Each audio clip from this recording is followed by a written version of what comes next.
Hi guys, it's Jack from the future. As you can see, look a bit worse for wear. Not that I looked any better before, but unfortunately with this episode we had a bit of a technical issue.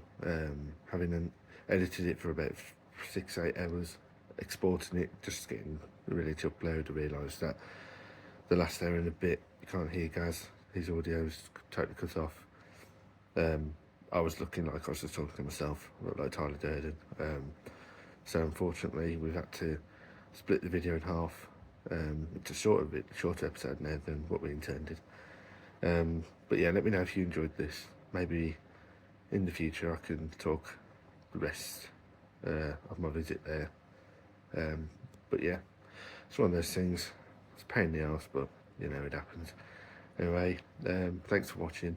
Comment, all that stuff. And yeah, talk to you in a while. We're back, bro. It's been a while. Since I got on and fucked things up.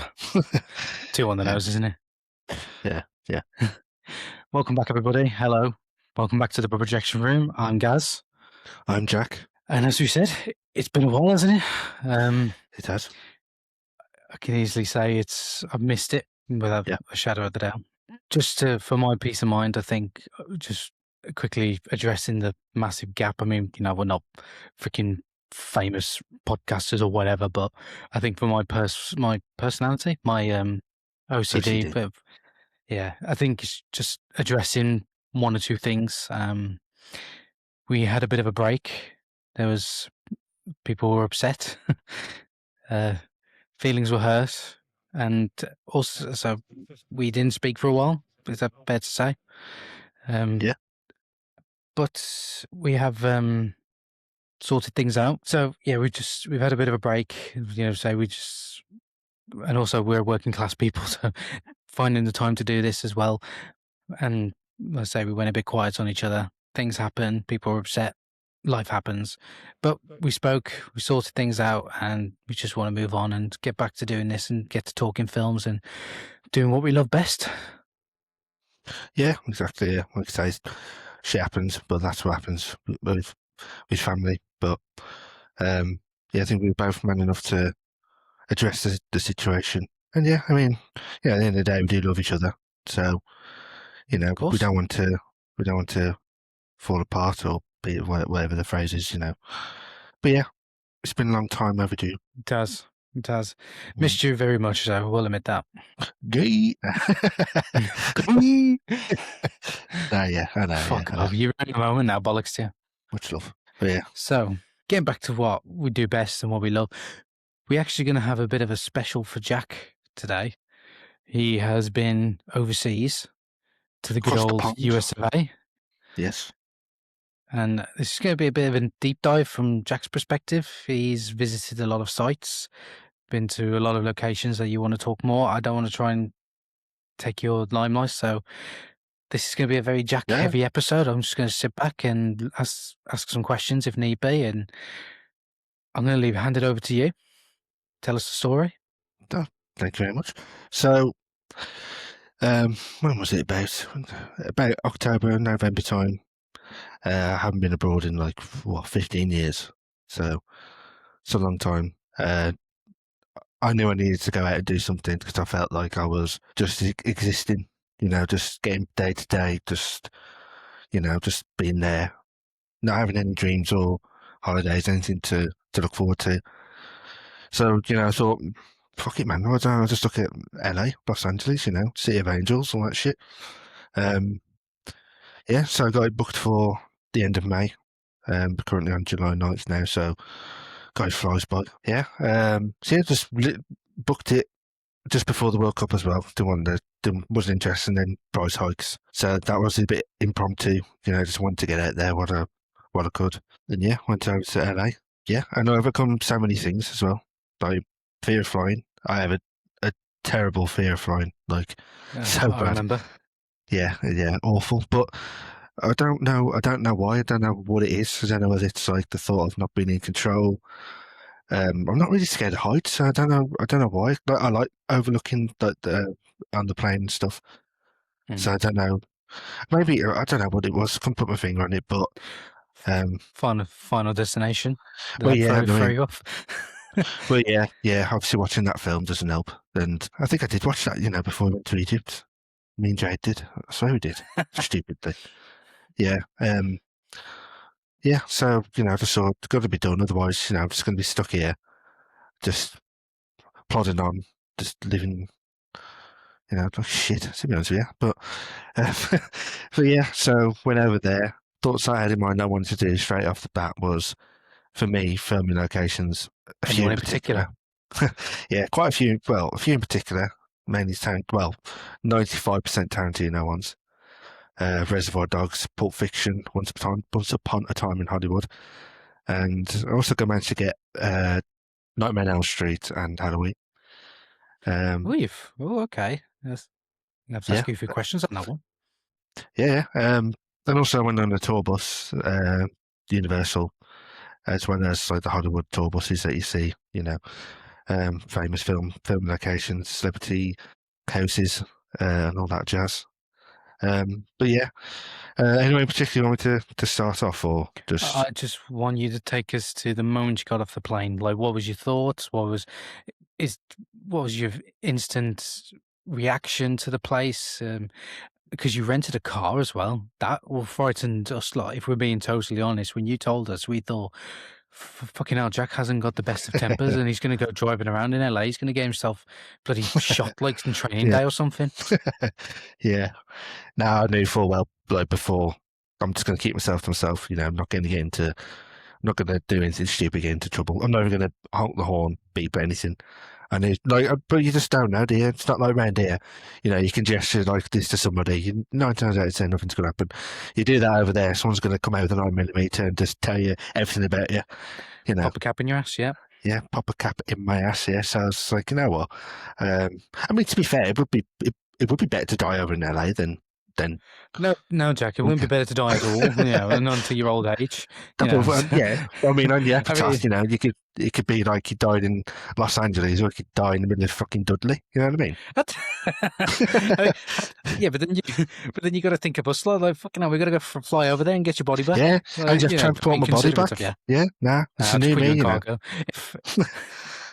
Nah, but yeah. Well, the second I got off the plane, as we was like descending, I thought, I mean, what could you say? I thought, shit, and I'm actually here.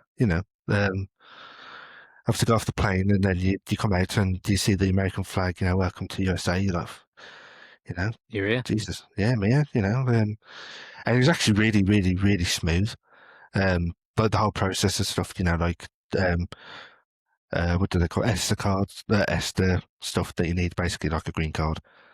Yeah, you got to go to them, and they basically say what you're doing here. Okay. It's obviously just. Yeah, obviously you just state say your business. Yeah, state your business. Yeah, you just say I'm here to sightsee and relax or whatever. What were you thinking? No, I was just say state your business. I'm here to see Tarantino stuff. Yeah, see where Tarantino lives. No, yeah, just that. But like the whole process was really, really easy. I mean, I know people who've been there, not just LAX, like just in America, where you're there for hours, you're queuing up for hours. But literally, I think we was there for about 20 minutes, if that. It was so smooth. And then going out to LAX, I mean, you play GTA, that airport. It's literally spitting image. I was like, I know where I am. And then, oh God, I tell you what, Becky, my fiance, she's such a twat at times, to tell you. She's come out to the airport and she goes, I know I am. I've killed people around here. Oh, for God's sake. Yeah, no, you're just like, what a start to the holiday. Yeah, it's like, why? Yeah. So yeah, first question, sorry. Yes. Did none of you quote GTA? And you go, oh shit, here we go. No, nothing. No. Missed the opportunity. Yeah, I did. Yeah, I should have done that actually. So, but I didn't visit like those areas. Yeah. But actually, I'll get into that. So yeah, got out of LAX and then got transport over to Enterprise, rent a car. Enterprise? Yeah, Enterprise, man, they're everywhere. Yeah, shout out Enterprise, they're great. They are, man, honestly. We went there, got a better car than what we actually hired. I think we was going to get a Nissan. We ended up getting this Volkswagen GTI It's like a Golf, automatic, speedy. It was great. But yeah, well, my first side note, when we got out and I saw the traffic, I thought, oh my God, I've made a mistake. I thought this is bumper to bumper beeping. Yeah, people just swearing at each other, you know, you're like, oh, this is holding a kettle of fish, this is, you know. But So it wasn't like La La Land at the start when you all got out and had a dance? no, not quite, no. This wasn't, That's I don't think this disappointing. was, this didn't warrant a dance. I think people just smacked each other up by the looks of it. But yeah, when I got in the car, I got out, and yeah, it was like, remember to be driving on the right. So going on the right, and it's just, yeah, I thought, How freaking hell. did you feel at first? Shit myself, shitting Yeah. it. Yeah. Put in the sat nav, because LAX close to, well, not far from Santa Monica, Venice Beach. Excuse me. So, yeah, we put that up. I just thought, look, I just need to go somewhere just so I can have a little drive to get used to it. And then obviously Santa Monica, Venice Beach. Yeah, it's the classic place. So, yeah, doing that, driving along, shooting myself. Had to stop off at a gas station, Cool. get some Fanta, and it was like blood orange. It's filled to the brim with shit. Like Is it? it proper boosted me up. Like energy drinks around here, you know, you're like, oh yeah, get a bit of a boost, but around there, you literally like you're buzzing off your tits, man. Like I kept that bottle for a good week. I couldn't drink it all. Oh wow. Yeah. So are the bottles as big as what they say over here? Like compared, because I think we have decent sized bottles, but when you compare them to America, they're like double in size, man. Like, it just really surprises me. No wonder they got like a crisis over there. Yeah, the bottles here, they're like thin. Whereas like over there, it's like they go like this and then they're more rounded. Like a Alright. normal bottle of pop that you'd get. Yeah, it's bigger over there. And then like I say, it's full of crap. But it kept me up for the day, I tell you that. So yeah, from there straight onto the road onto Venice Beach, and yeah, looking at the sat nav, next right. Yep, carry on, turning right. Next thing I know, I'm on the freeway. Just literally on the freeway. Yeah, and I thought, oh shit. Out of the frying pan and into the fire. Yeah, Go but you for know it. what? I think it was good. I just thought, well, I didn't even have like a chance to think. It's just like I'm on there, but I think it was good. I just literally just went on there and got it done. It's not that bad, honestly. It's not that bad. I mean, American drivers, they're batshit. You know, they're literally going from like the furthest left lane over to the right in like one single glide. You know, and they pull How out many and lanes then are there? indicate. The highest I drove on was 7. Oh wow. The shortest one was about 3, but it's most of the time it's 4. So yeah, I was on that for about 10 minutes, and then you go off, and then you went to Santa Monica. Not the pier that day. I just put in Venice Beach. Just wanted to get out and just be like, oh, you know, that was an experience. And then here's one on the beach. No, I was just about to quote. So was that the itinerary? Like when you got there, was it just say I'm here for? Was it 10 days? You were there 10, 11 days. Yeah, 11 days here. So was it a case of I'm here? I'm gonna as soon as I land, I just want to see as much as I possibly could, like all the tick boxes. Well, yeah, because when we flew at like 10 in the morning, and obviously LA's 8, LA, yeah, 8 hours behind. So we got there at 10. Well, sorry, flew at 10, got there, I think, in LA about 2:30. It was like 4-hour difference in time, but for me, it was like 12. And I remember Dad gave us a good piece of advice. He did say, just carry on as normal. Because you go there and you sleep and have a nap, you're just going to be, you set yourself up for failure. So you might as well just go there and just crack on with everything. So that's what we did. Yeah. Yeah. But I think at the time it was got in the car, having a look what's close by that I want to do. I wasn't going to go straight to Hollywood Boulevard like straight away. You know, I wanted to get used to the car and like the area, the roads and stuff. Yeah. So I just drove down to Venice Beach and yeah, just had a chill on there, watching all the people.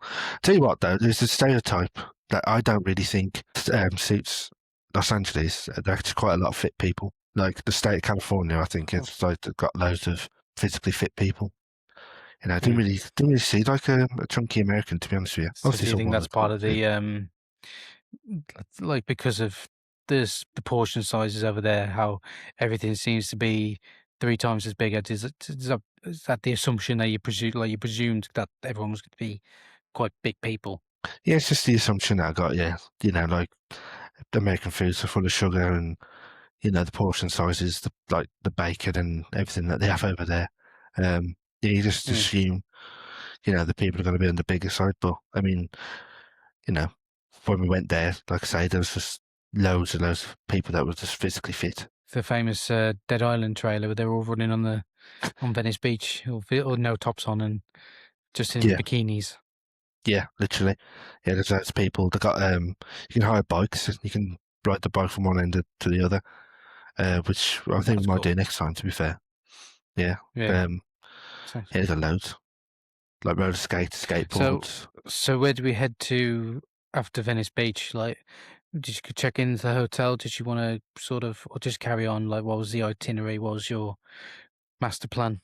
Or did you not think of one? Did you just sort of roll with the punches? I think on the first day we spent about an hour there, and then we wanted to get ourselves checked into the hotel. So I think we got there about 3:30, got to Venice Beach about 4:30, 4:45. So we set off about 6. It was about an hour away to the hotel, so we got there for about like 7:20 or something. And I want to say that we went back out. I think we went back out to get food. Oh, I couldn't tell you which ones, but I know we ate shit. We had like Carl's Jr. Taco. Oh, we ordered Taco Bell. I remember now. We ordered Taco Bell. Yeah. Nice. Yeah, it was banging. It was and we had we used DoorDash. It's their version of right. I know their version. Right. Cool. Yeah, DoorDash. Didn't know they had that. So you get to the hotel, you have a chill, or you jump straight back, get some food. So once you settled, what was the plan then? Did you want to? You had plenty of time.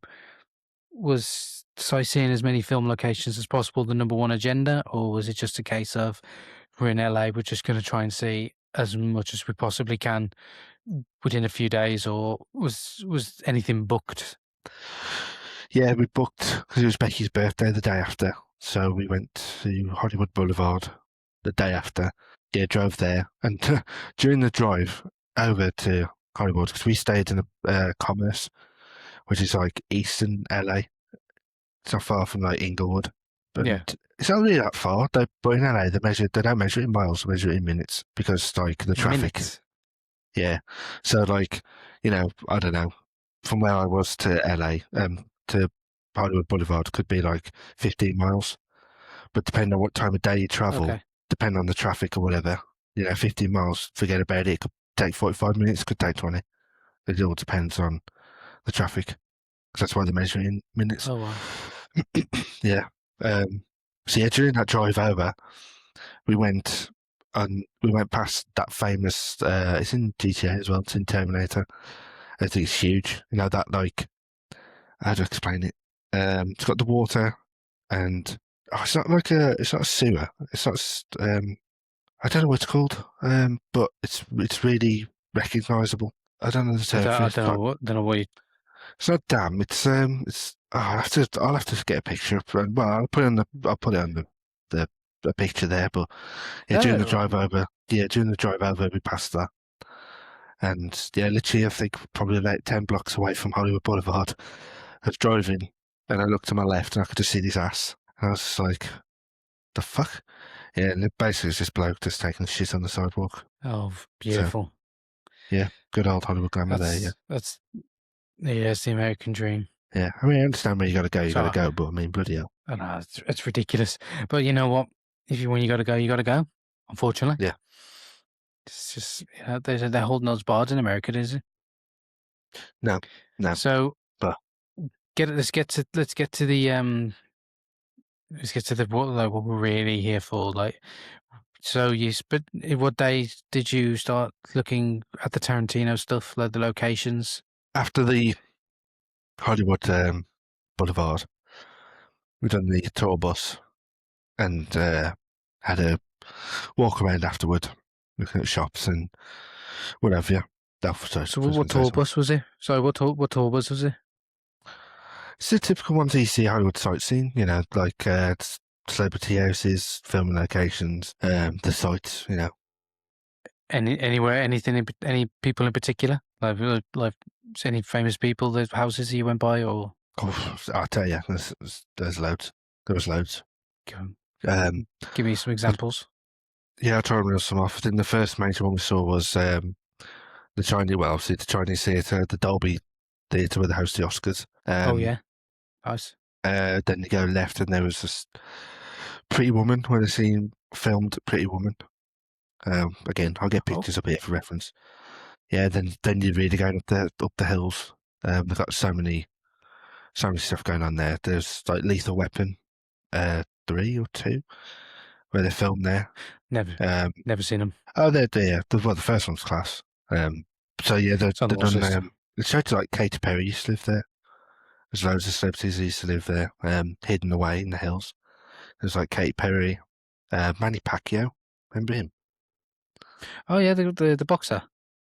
Yeah, they're saying he actually told a really interesting story. There's he had his house like right at the edge of this cliff or this hill, and when he went away for a fight, basically one of his bodyguards was an inside man, and basically let these two people climb up the hill on this cliffside, let them in, and they raided him. Oh wow!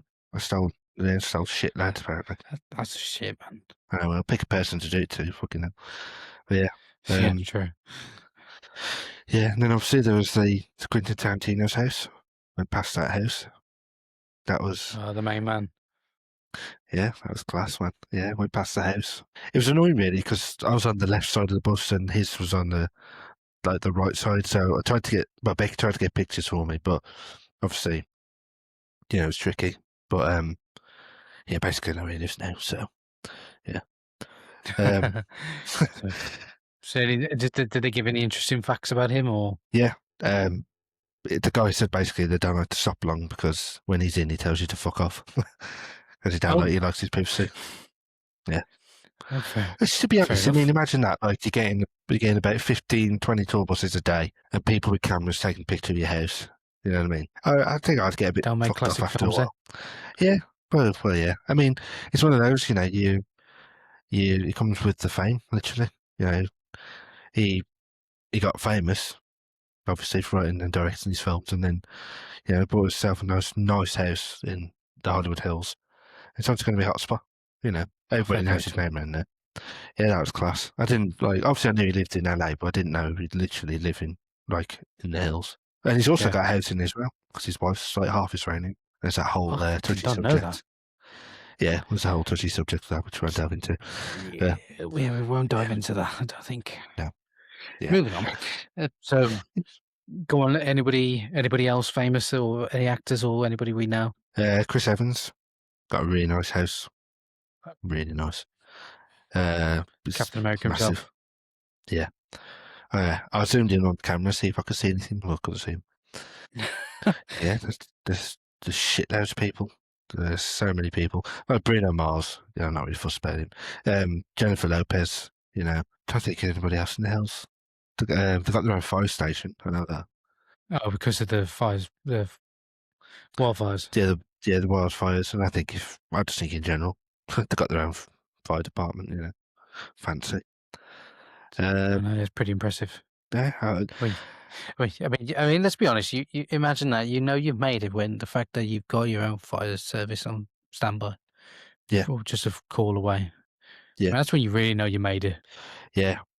Like I say, I don't know if anybody has been there, done this. You have to let us know. But I think from my personal experience, like the views you get there, I'll chuck some up. Yeah, like breathtaking. Like I can understand why people past and present were so obsessed with this like need to be there. Do you know what I mean? I can see it.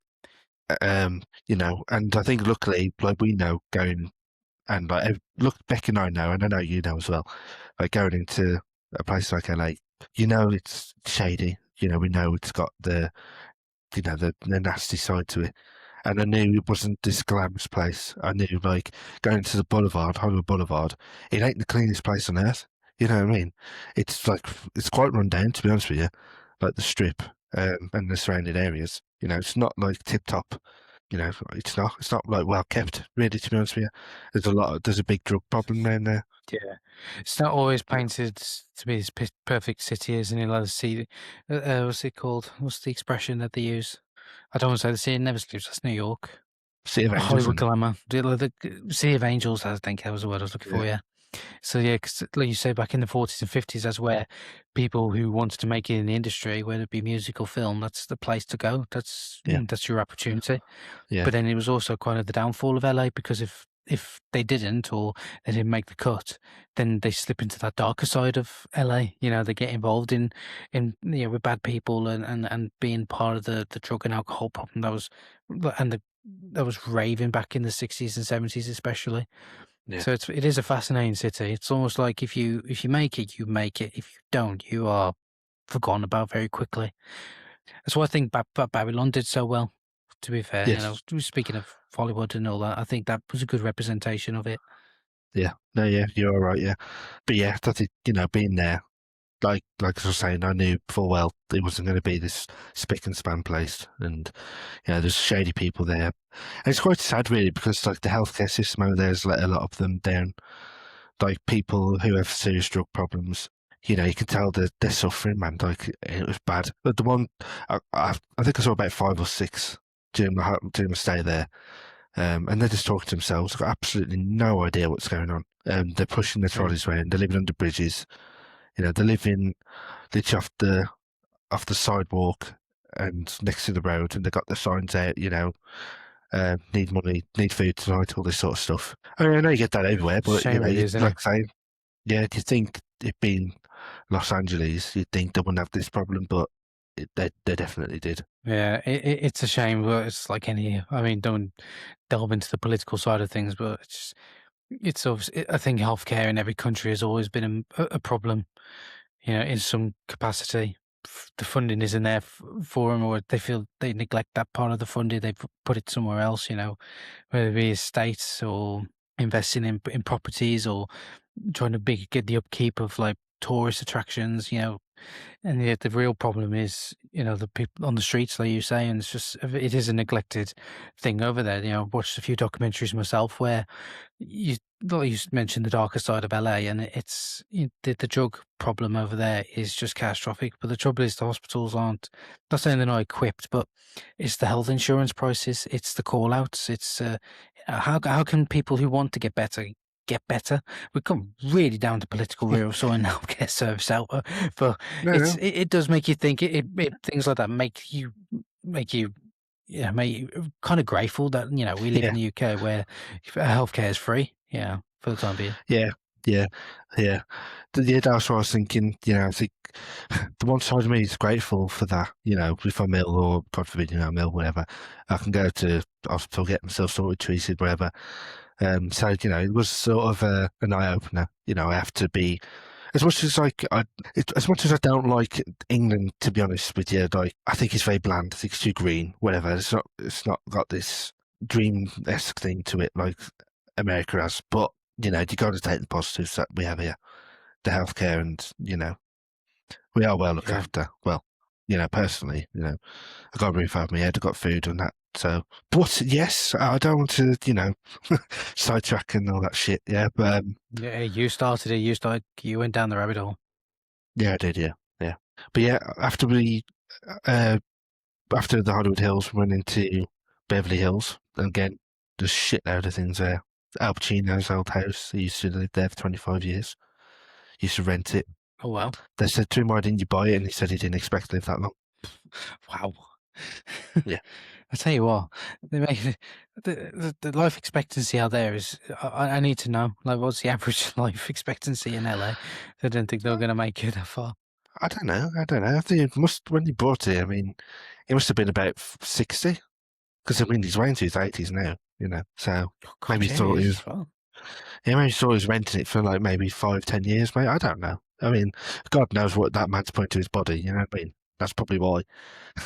Hey, you leave my boy Pacino alone.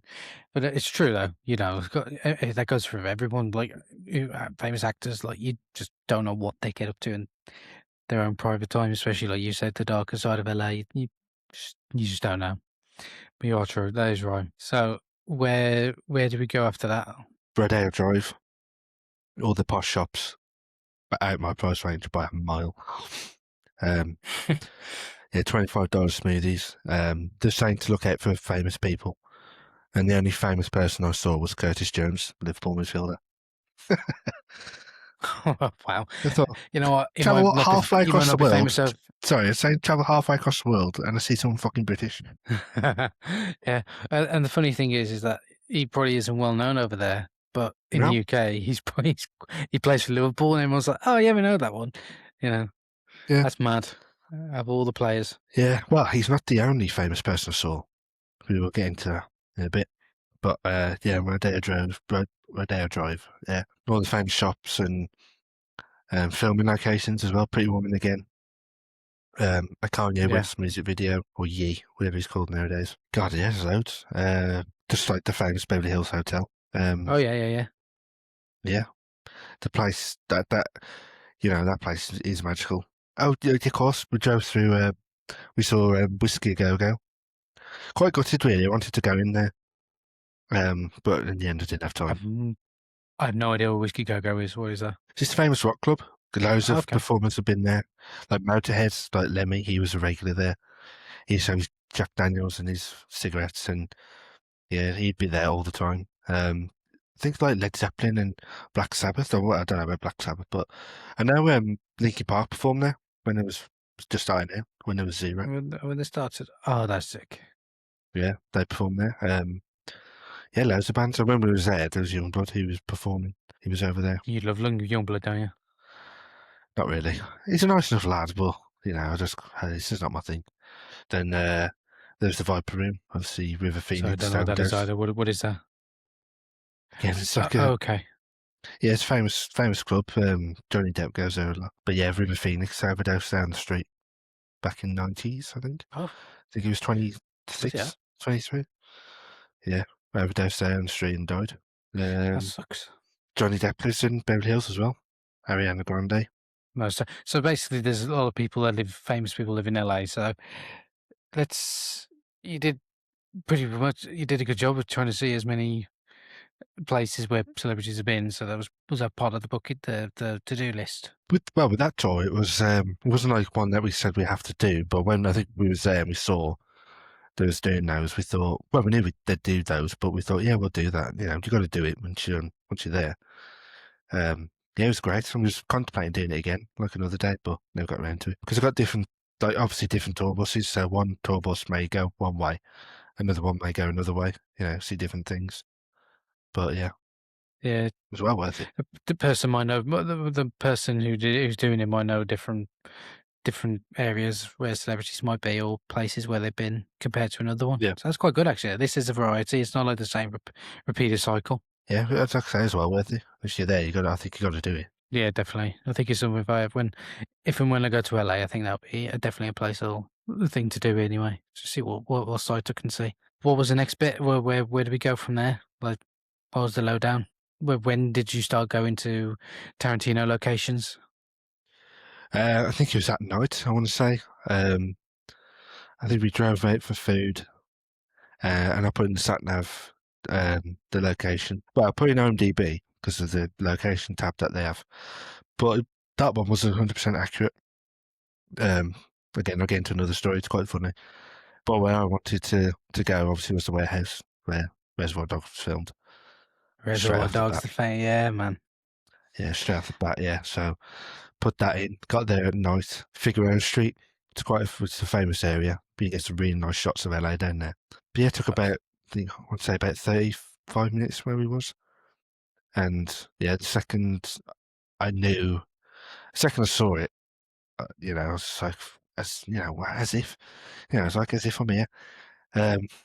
Yeah, pulled up and I took a shitload of pictures, took some videos. Yeah, I can't put it into words. So go on. I was going to say I was just going to try and say, like, it's not every day you go and see your favorite films and the locations where your favorite films were shot.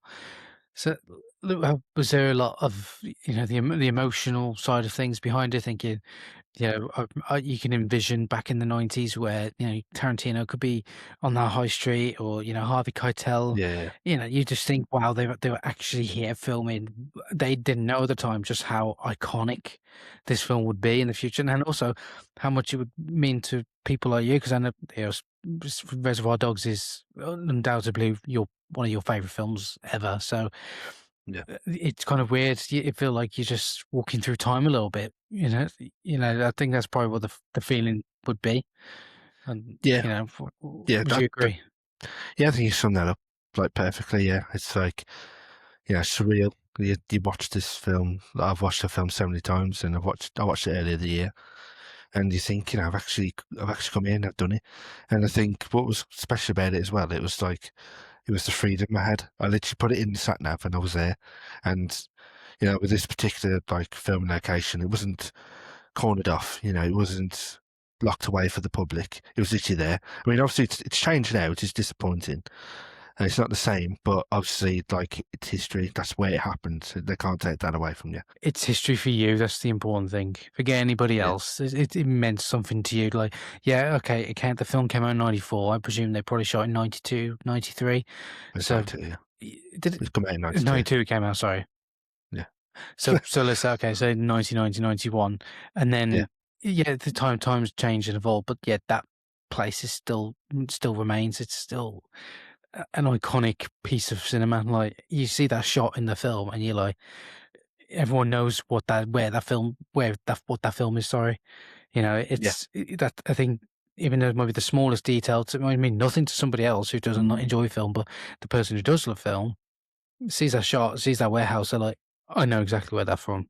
So it's not every day. I mean, I might never see it. But by the time I go, you never know. It could be knocked down. It could be refurbished. It's just it's a time capsule, isn't it? Yeah, exactly. Yeah, you put it words into perfectly. Yeah, I think it's special for me as well, because I really appreciate what he did going into that. There's loads of videos out there, and he explains and talks about what he did to get that film made, and how low budget it was for him. Because like, not only is it the warehouse, it's used as Mr. Orange's apartment as well. Yeah. It's like it's a bonus, really. You got the apartment, and where Michael Madsen walks out, and they all walk out into the famous boot shot, and they get the cop out of the car. But also where they're parked up on the right is where Mr. Orange sees them out in the car when he's hyping himself up to go and do the heist, and well, basically to do that undercover stuff.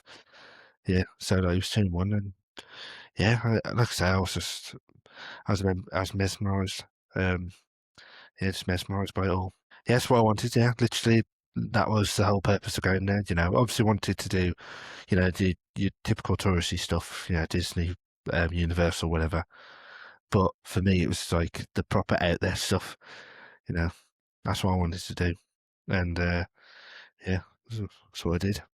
And I covered a lot. So let's a bit of a deep dive. So you saw the warehouse from Reservoir Dogs. What was next on the agenda from Tarantino's side of filmmaking? Oh, tell a lie. Even before the Reservoir Dogs one, went to Pulp Fiction, where Jules and Vic Vega are going to the apartment. The famous scene with the Kahuna Burger. The assault scene. Not the one where there's the Kahuna Burger and the soda. That is a tasty burger. That one wow, okay. All right. Yeah. Again, the layout is the same, like you can tell, but it has changed.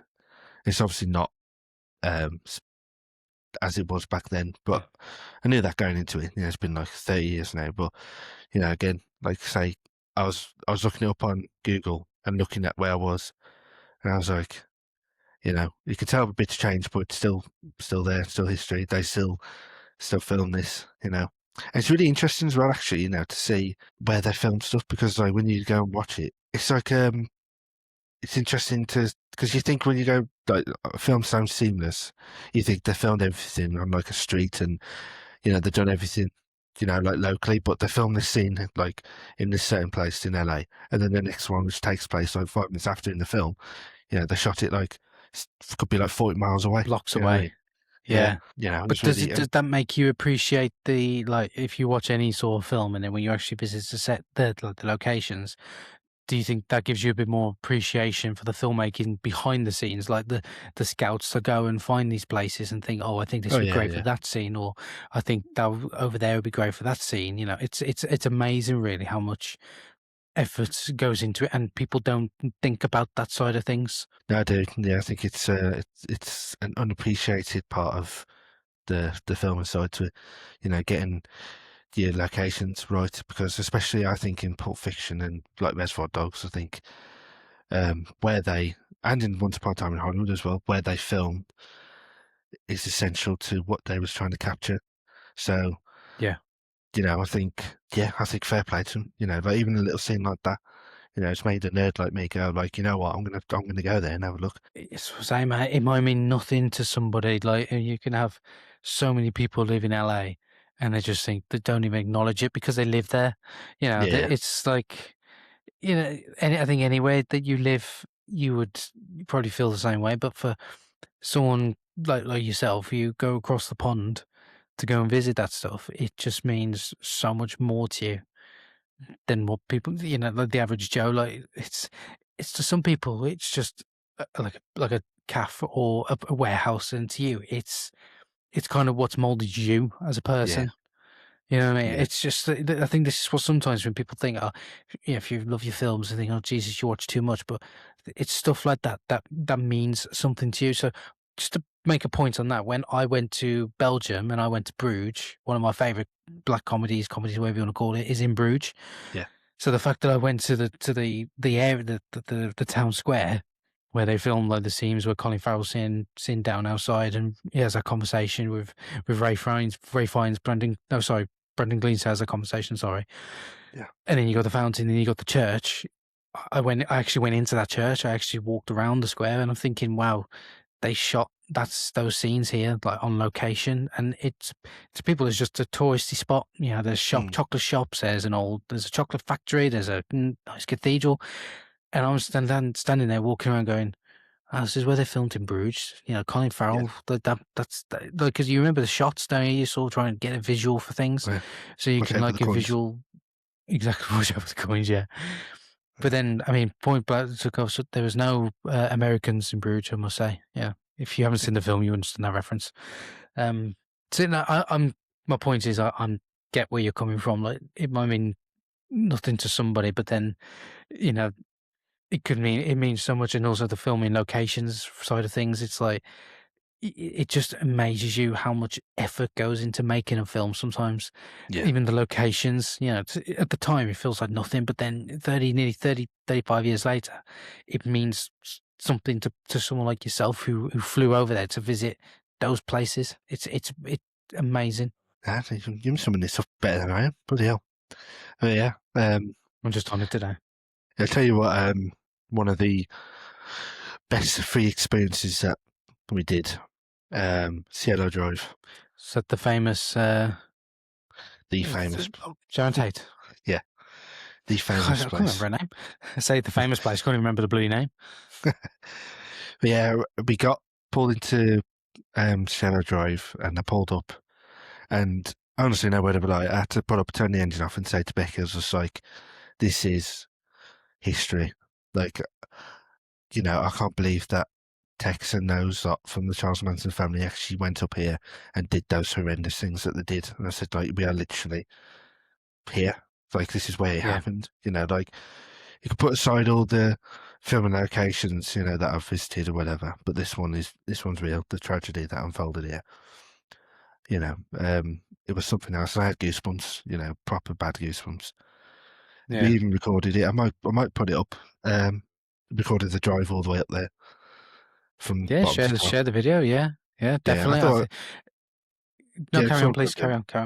No, I just thought, you know, this, you know, like, I got to capture this for myself. Like, I know I was there in the flesh, whatever, but I think it just so interests me just to rewatch it and, you know, to have that footage there. But yeah, like the drive up, I say, is something else. And then to get to the very top, and obviously the house is no longer there, it's changed, but again, like I say, the history it was there. Got got to the very top, and I tell you what, the house there now, it's fucking immaculate. It's so big. Yeah, it's huge. I think some producer or some executive lives there now. All right. Yeah, it's totally changed. It's But not good. no, Not Harvey Weinstein, is it? oh Christ, no. But nah, yeah, it's changed massively. But yeah, like I say, the drive up there, the scenery as well. Like some of the houses, like obviously the house there from fucking class. But again, not just the Sharon Tate, like Cielo Drive. Some famous people live there. I know. I think a block or two away from there is where Cary Grant he died in his house. Oh wow. There's a fine massive place for him over there. Excuse me. Yeah. So yeah, saw that during the drive up. Thought that was cool. It was a piece of history. But again, that was one that I knew I wanted to do.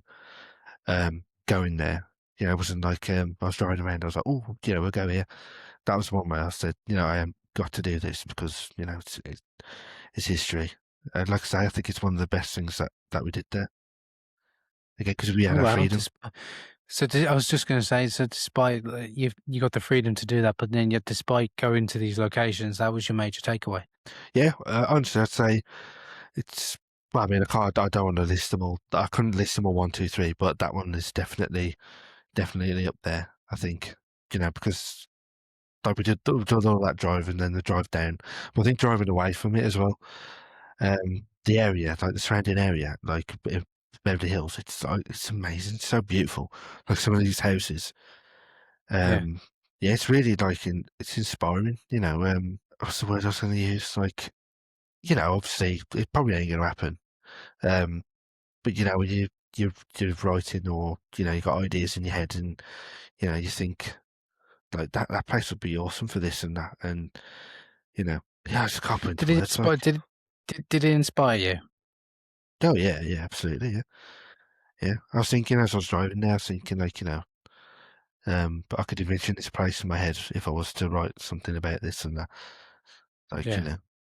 Yeah. But yeah, just the houses, they just go on forever. They're just so nice, class. Well, that's so. The takeaway was the Cielo. Is this Cielo or Cielo Drive? Cielo. So Cielo Drive. Yeah.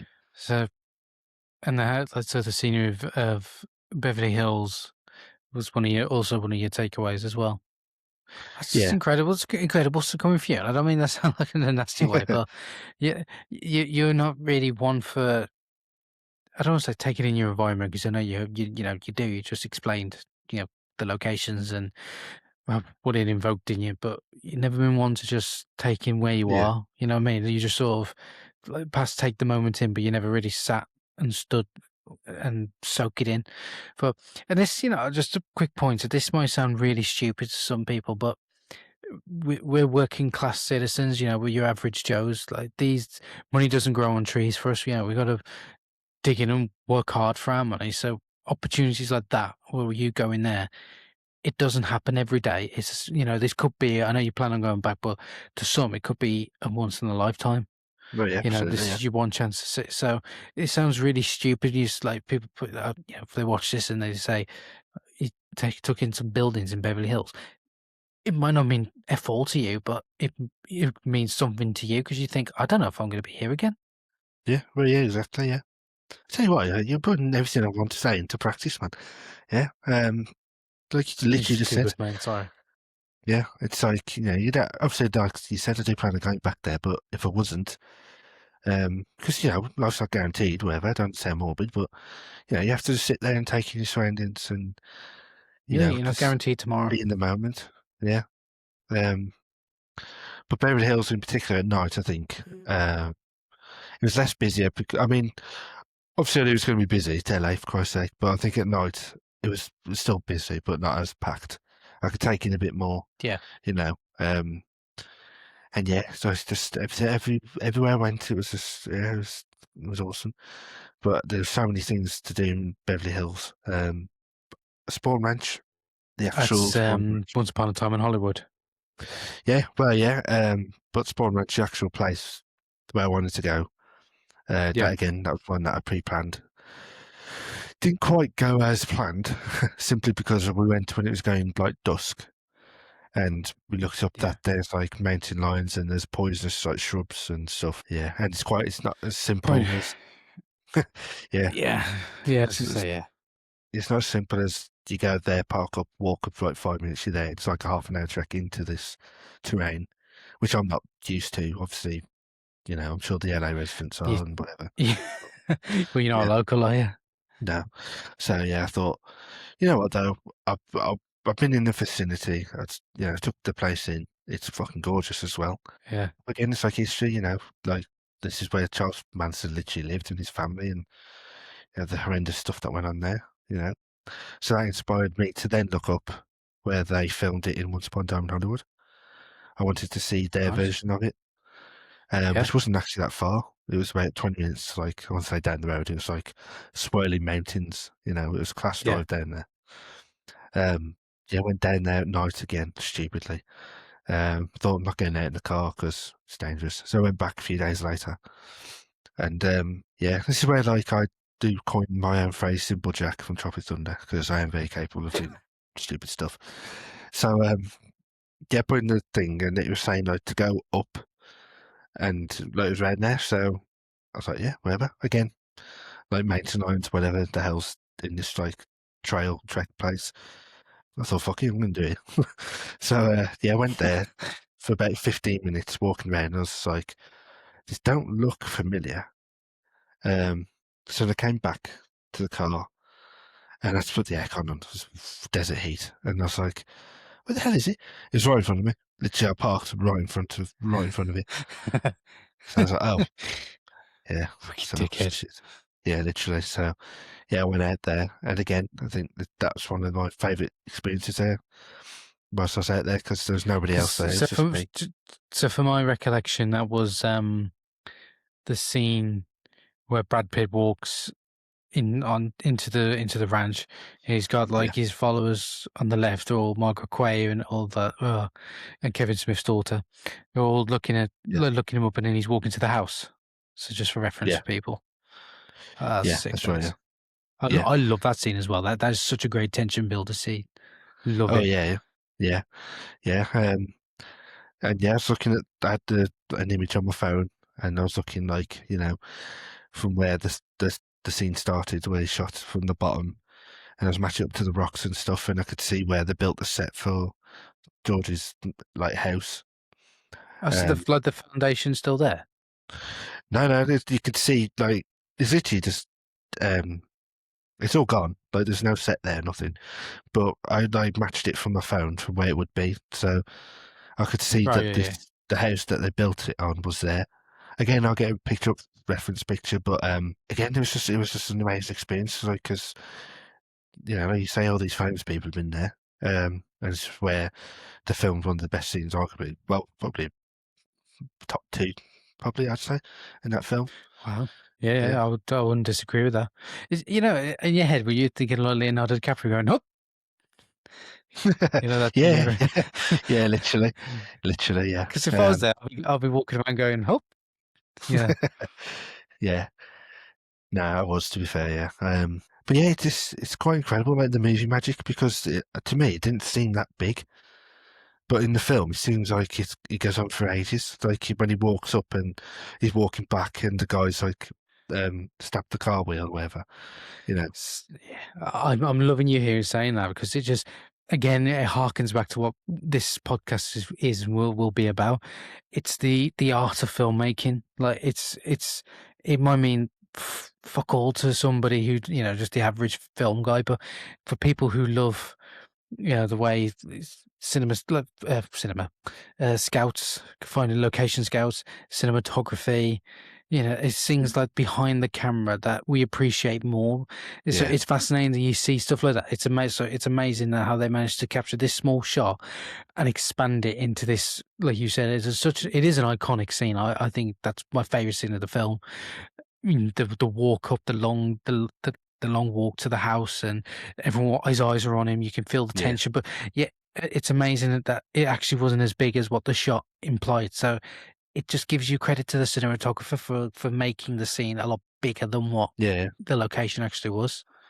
Yeah, absolutely. Yeah, like I say, I've got to get like references, pictures up, because to me it was like you walked in and like the scene was started there, and then his house was literally probably about like 20 steps up. But in the film, it seems like he's doing that long walk up, like you say, and yeah, like props to him, man. That's fantastic. And you can also think as well that this is Brad Pitt walked on this piece of desert. Oh, trust me, yeah, I thought that. Yeah. You feel like licking the sand. Yeah, man. Like I say, it's just there's loads of stars in that one scene as well. Obviously, Brad Pitt, Bruce Dern, Dakota Fanning, Margaret Qualley, Kevin Smith's daughter. Keep forgetting the name, Harley Smith, isn't it? Yeah. Harley Quinn Smith, Sydney Sweeney. Of course, yes, Sydney Sweeney. Yeah, forgot about that. Yeah, there's a shitload of actors in that one. And obviously Tarantino behind the camera. So yeah, quite a classic place to be. That was. That's brilliant. I do want to bring up one though, because you sent me the picture, which made me very jealous because it's on my bucket list. So I want to move on to Tarantino's cinema. Oh yeah. So again, this was pre-planned. I wanted to see a film there, but they didn't have like showtimes or nothing before. Obviously, because this was months and months before. Then when we got closer, and I could see what they was playing of Django, I thought, fuck yeah, absolutely.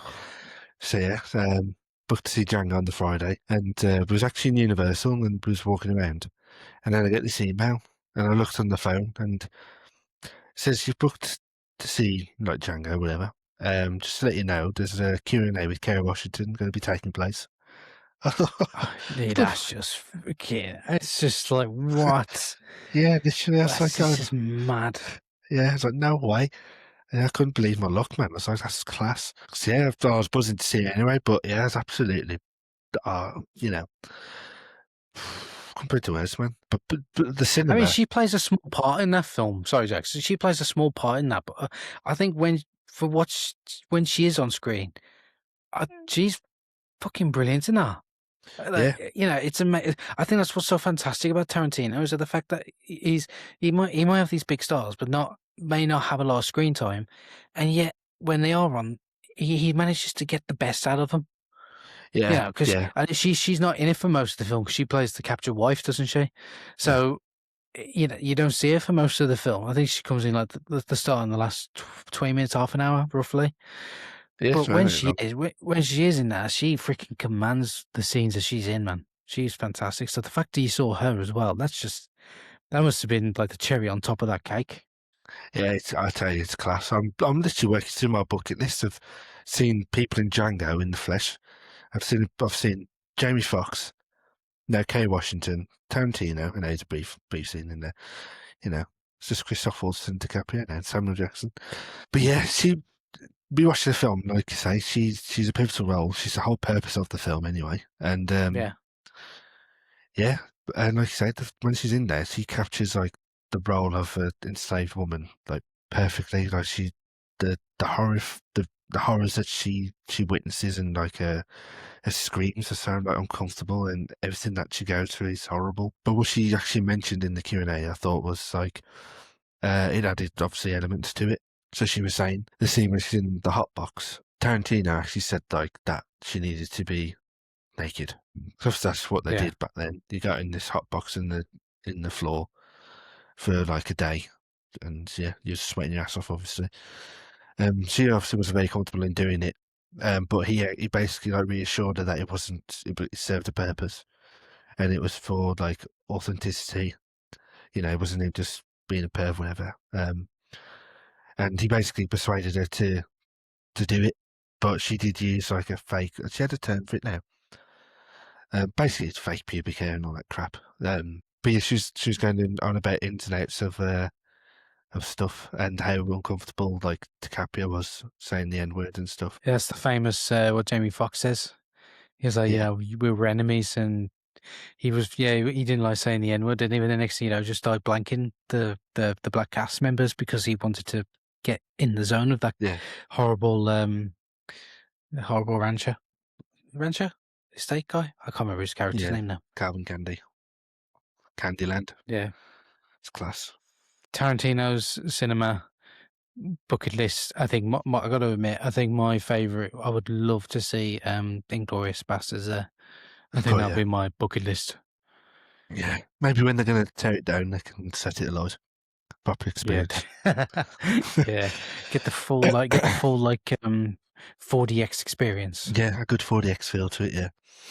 Now, what I liked about that cinema, they are proper, obviously, enthusiast. They don't prat about, like the guy saying at the start is like, she's going to be there. There's no talking, no phones on during the film, as it should be. I was like, yeah, man, sweet enough. Put my phone away, wherever. I tell you what, buttered popcorn. Oh, God, it's something else. It was sexual. Buttery popcorn. Yeah, it was glorious. Went round into there, and actually, it was quite cool. They when they was playing Django, they had old trailers specifically for Jamie Foxx. So it's like Jamie Foxx That's cool. films. Yeah, I thought that was cool. Yeah, they had like, is it Dreamgirls? Another one of Yeah, his. it's in Dreamgirls. Obviously, another one of his. I can't remember what film it was, but it was like a comedy. But yeah, they showed like 4 films, like older films that he was in. I thought that was a cool touch. But yeah, it's a proper nifty little cinema. I actually went back there to buy a shirt. Oh yeah. Yeah, it's just it's one that you've got me, but I thought it's from the actual like cinema. I gotta get not? it. Yeah. Cool, chef. So what's the aesthetics like in there? Like, is it very old school vibey? Is it like got retro stuff, memorabilia? Oh yeah, it's class. Yeah, so you go in there, and they got Cielo Drive, like the sign. They've got loads of memorabilia in there. They sell badges, obviously T-shirts, posters. Yeah, like loads of busts and stuff. There's only one auditorium. It's just the one. That's cool. Yeah, so whatever they're showing there. It's a proper throwback, isn't it? Like the 30s and 40s, they only had one auditorium. That's class, that is. I'd love that. It's cool, but yeah, it's really, really cool, because what he normally does, he does double features that they used to do in the 70s. Yeah. So you'd have like back-to-back films. Yeah, that's what he does a lot. When I was looking for the films that he was showing, there was loads of back-to-back ones, but I wasn't familiar with them. I know, I got an email from it actually. He's going to play a 35mm print of Jackie Brown. That'd be cool to see. Yeah, I need to rewatch that. That would have been good. See, that's another class experience. Beverly Hills again. So, I think you've ticked a lot of boxes there for the time there. Fair play to you.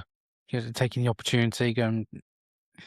Like I say, but you never know. It could be your only time going there. Yeah, I know you say you plan on going back, but you've took advantage of everything you wanted to see. I'm impressed, mate. Like I said, I think I told you before. I think I don't get jealous of a lot of things, but the fact what was this cinema called?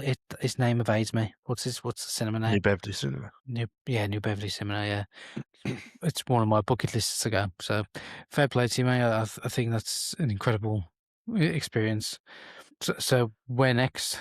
Did you got to start telling me a bit more about some of the other places you visited? Yeah. So I went to the actual place where they filmed their version of Cielo Drive.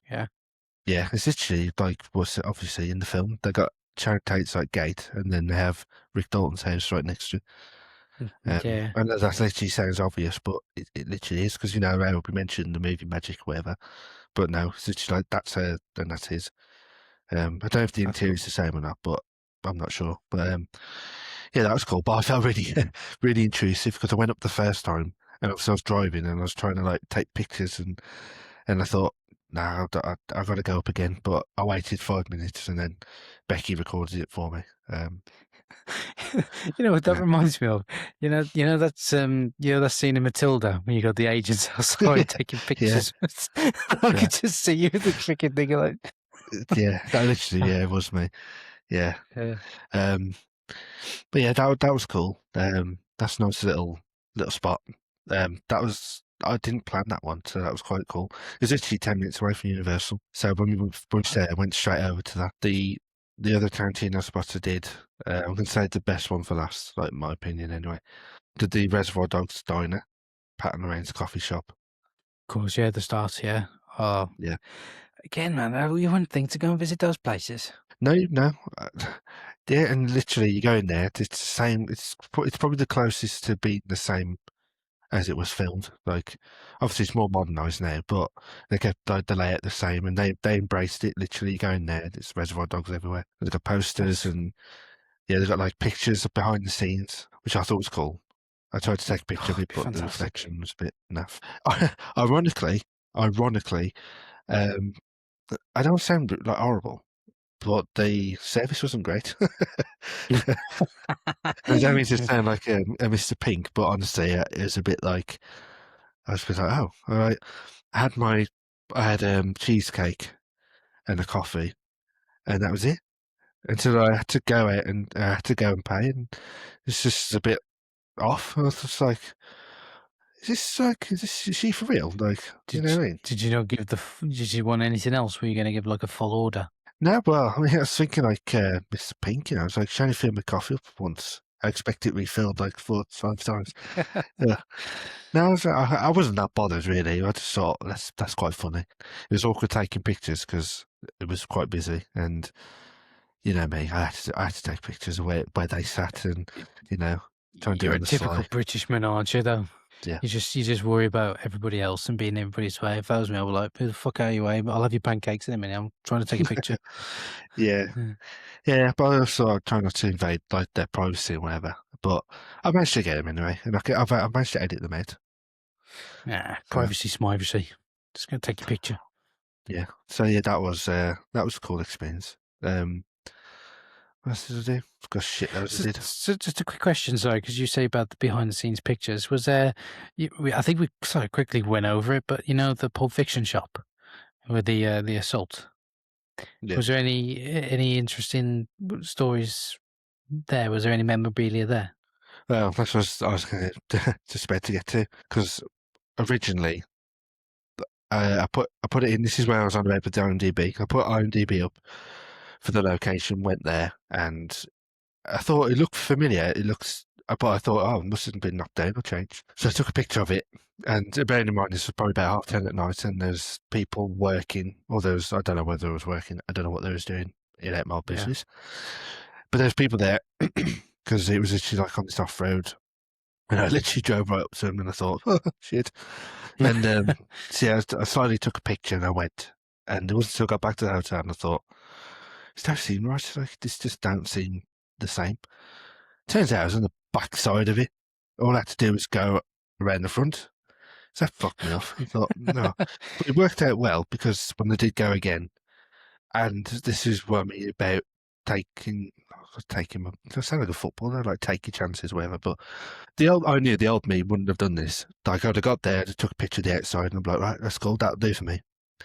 So I took a picture of the outside, and I was like, you know what, I'm just gonna go in. I'm just gonna go in. Like, yeah, I walked over, and it wasn't a case like of shops around here we could just go in and no, because this was a pawn shop, not like that pawn, like I get what you mean. yeah. I love how you had to explain yourself then. It's not porn. Well, I mean, we say that in England, you think of that and stuff, but yeah, you had to buzz the buzzer because it was gate, like it had shutters. So I thought, oh shit, that ain't gonna be impressed with me now. So I went in there, and I had to buzz again to be let in.